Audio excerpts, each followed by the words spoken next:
প্রতিবেশী রাজ্য বিহারে বিধানসভা নির্বাচন সামনে এসেছে। সে রাজ্যের বিজেপির স্টার ক্যাম্পেইনদের তালিকা, কিন্তু সেই তালিকায় নেই এ রাজ্যের কোনো বিজেপি নেতার নাম।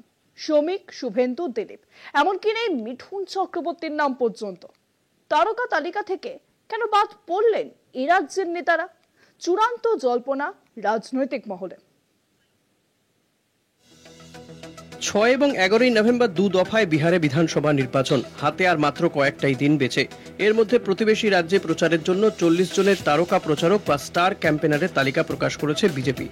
তালিকায় রয়েছেন মোদী, শাহ, রাজনাথ, গডকরি সহ বিভিন্ন রাজ্যে দলের শীর্ষ নেতৃত্ব।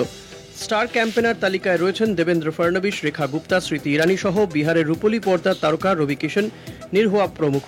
তবে এই তালিকায় মুখ পুড়িয়েছে বঙ্গ বিজেপির, কারণ 40 জনের এই গোটা তালিকায় একটিও নাম নেই বঙ্গ বিজেপির থেকে।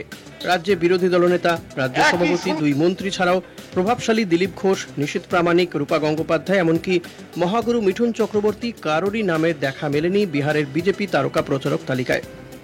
বাংলার রাজ্য নেতৃত্বের প্রতি দলের কেন্দ্রীয় নেতৃত্বের অসন্তোষ নিয়ে জল্পনার মেঘ ঘনিয়ে রয়েছে পদ্ম শিবিরের অন্দরে। এই তালিকা কি তবে সেই ইঙ্গিতই ফের সামনে এনে দিল? প্রশ্ন উঠছে নানা মহলে।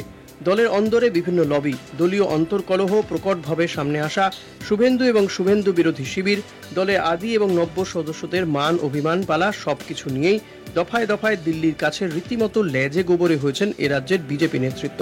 বিহারে স্টার ক্যাম্পেনার বাঁচতে গিয়ে তবে কি প্রতিবেশী রাজ্য থেকে সেজন্যই কারোকে স্থান দিলেন না কেন্দ্রীয় নেতৃত্ব?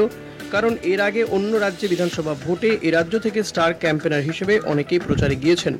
এবার তাহলে কোথায় সমস্যা হলো? কেন বাদ পড়লেন রাজ্যের বিজেপি নেতারা? প্রশ্নের উত্তর না সামনে এলেও জল্পনার গরু আপাতত গাছে উঠে গিয়েছে। কলকাতা টিভি।